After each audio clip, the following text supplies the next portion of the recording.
जय हिंद। कैसे हैं आप सब? आशा करते हैं बिल्कुल स्वस्थ होंगे। तो आपको स्क्रीन पर दिखाई दे रहा है एकक 6।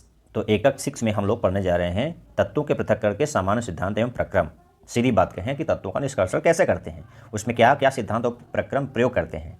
इससे पहले हम सब 1 से 5 तक तत्वों के चैप्टर के MCQ देख चुके हैं।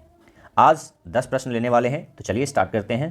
पहला प्रश्न आपकी स्क्रीन पर ये रहा, तो ध्यान से पढ़िए। लवण जल क्लोरीन के वैद्युत अपघटन द्वारा निष्कर्षण में, तो नमक के घोल का वैद्युत अपघटन करेंगे तो इनमें से कौन सी प्रक्रिया होगी? तो ऑप्शन देखिए, क्लोराइड आयन का क्लोरीन गैस में ऑक्सीकरण होता है। हो सकता है, होता है, होगा ही, लेकिन फिर भी चारों ऑप्शन बिना हम उसको करेक्ट नहीं करेंगे, सबसे सुटेबल ऑप्शन को हम करेक्ट करते हैं। तो क्लोराइड आयन का क्लोरीन में अपचयन होता है। जब क्लोराइड आयन माइनस से क्लोरीन गैस में बनेगा तो ये 0 होता है ऑक्सीकरण संख्या, यानी ये ऑक्सीकरण होता है, तो अपचयन तो होना नहीं है, संभव नहीं है, दूसरा तो नहीं हो सकता। पहला संभव है, फिर भी हम दूसरा तीसरा चौथा जाएंगे। तो चलिए तीसरा देखते हैं। समग्र विक्रिया के लिए डेल्टा जी नॉट यानी मानक गिब्स मुक्त ऊर्जा परिवर्तन ऋणात्मक होता है। जी नहीं, डेल्टा जी ऋणात्मक होता है, मानक अवस्था ऋणात्मक नहीं होता। ठीक है, दोनों में अंतर जानिए। ये मानक अवस्था पर है, ये किसी भी अवस्था पर है। मानक का मतलब तापमान कितना, 25 डिग्री सेल्सियस या 298 केल्विन, और प्रेशर कितना, 1 बार प्रेशर।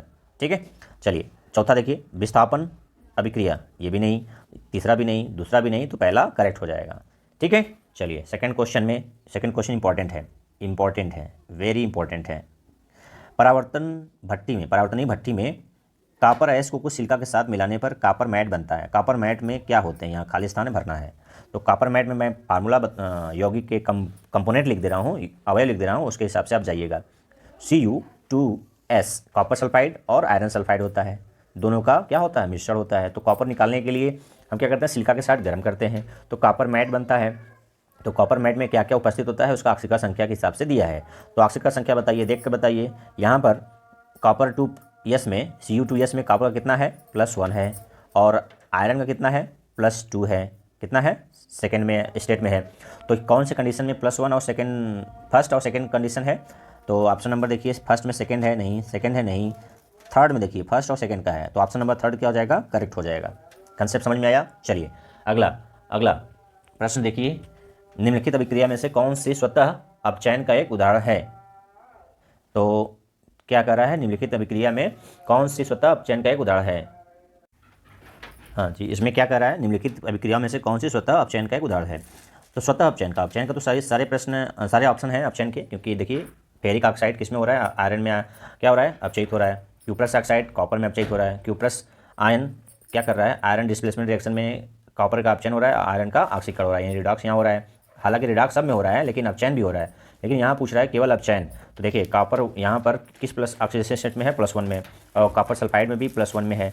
तो दोनों से क्या हो रहा है, केवल कॉपर रिड्यूस हो रहा है, यानी 0 में जा रहा है। तो ये +1 से भी 0 में, यहाँ से भी 0 में, तो ये केवल क्या हो रहा है, अपचयन हो रहा है। ठीक है, और भी एक ही स्पीसीज का हो रहा है, कॉपर का ही कॉपर 1+1 कॉपर बन रहा है, तो केवल अपचयन हो रहा है। और सब में क्या हो रहा है, अपचयन के साथ साथ ऑक्सीकरण हो रहा है। यहाँ पर क्या है, रिडॉक्स अभिक्रिया तीनों में हो रहा है। तो ऑप्शन नंबर 4 क्या हो जाएगा, करेक्ट ऑप्शन हो जाएगा।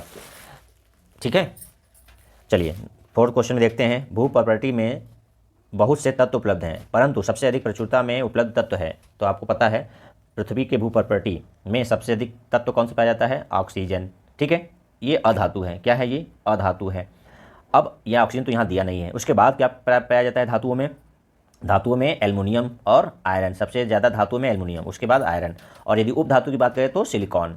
फिर से सुनना, मैं बता दे रहा हूँ, कंसेप्ट क्या याद रखना है कि सबसे अधिक तत्वों में कौन सा तत्व पाया जाता है, ऑक्सीजन, और उसके बाद सिलिकॉन, उसके बाद एल्युमिनियम। अब उसको धातु की बात कर लें तो अधातुओं में ऑक्सीजन अधातु है और सबसे अधिक मात्रा में मिलता है, और धातु की बात करें तो एल्युमिनियम, यदि उपधातु की बात करें तो सिलिकॉन, और यदि दूसरे नंबर पर कौन सा तत्व मिलता है, सिलिकॉन। ठीक है, तो तीनों का कंसेप्ट पता हो गया, लेकिन जो ऑप्शन दिया रहेगा उसके अनुसार आप जाइएगा। तो पहले ऑप्शन में क्या है, एल्युमिनियम और आयरन, तो पहले में ही दिया ऑप्शन में, दूसरे में एल्युमिनियम कॉपर, तीसरे में आयरन कॉपर, चौथे में कॉपर सिल्वर। तो सबसे अधिक मात्रा में क्या मिलता है भू प्रॉपर्टी में, धातु में एल्युमिनियम और iron. Option number first correct हो जाएगा। नेक्स्ट प्रश्न, ये भी इंपॉर्टेंट प्रश्न है। मंडल परिष्करण इस सिद्धांत पर आधारित है कि मंडल परिष्करण का इंग्लिश में क्या कहते हैं, जोन रिफाइनिंग। क्या कहते हैं, जोन रिफाइनिंग।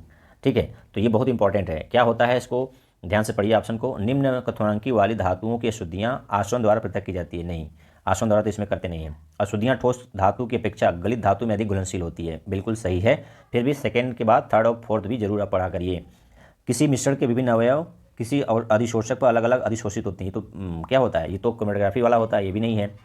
वाष्पशील यौगिक, ये वाष्प को शुद्ध धातु में विभक्त कहता है, तो ये तो वाष्प शुद्धिकरण होता है। ठीक है, वेपर द्वारा हम अलग करते हैं, जिसमें हम किसको करते हैं, टिटेनियम, जिरकोनियम, एट्रियम। ठीक है, चलिए तो ऑप्शन नंबर क्या हो जाएगा, अशुद्धियाँ ठोस धातु की अपेक्षा गलित धातु में अधिक घुलनशील होती है। ठीक है, इस विधि द्वारा किसको हम किस तत्वों का शुद्धिकरण करते हैं, तो याद रखिए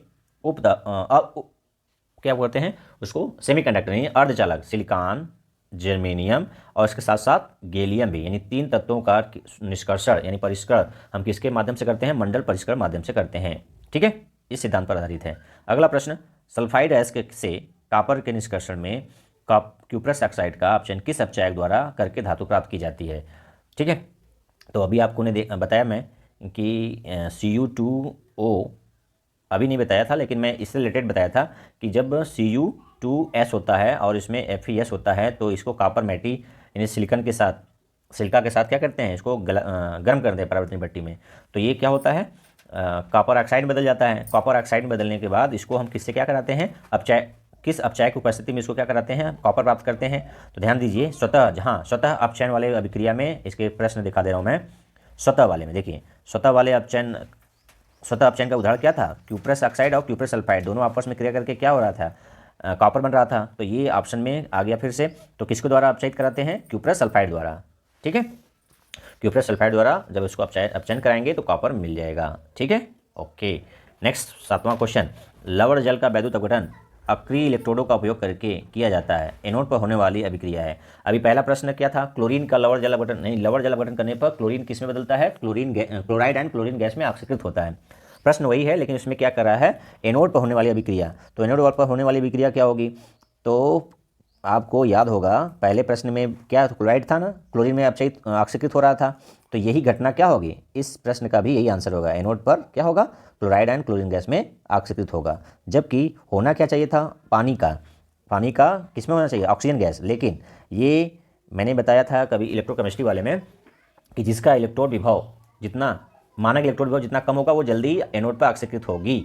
तो इसका तो दिख रहा है ज़्यादा, इसका दिख रहा है कम, तो इस पानी को होना चाहिए। लेकिन इसमें क्या है, इसमें क्या छुपा हुआ है, गुप्त में क्या है इसके, क्योंकि इसका ओवर पोटेंशियल पानी का क्या है, ज़्यादा है। ऑक्सीजन को एनोड पर ऑक्सीकृत होने के लिए इसमें एक्स्ट्रा 0.15 यानी इतना वोल्ट अतिरिक्त चाहिए, अति वोल्टता जिसे बोलते हैं। इसलिए दोनों को जोड़ कितना हो जाएगा, 1.38, तो ये ज़्यादा हो गया। तो ये किसका कम है, इसका। क्लोराइड एंड क्लोरीन में जब अपचयित होगा तो इतना वोल्ट लेगा।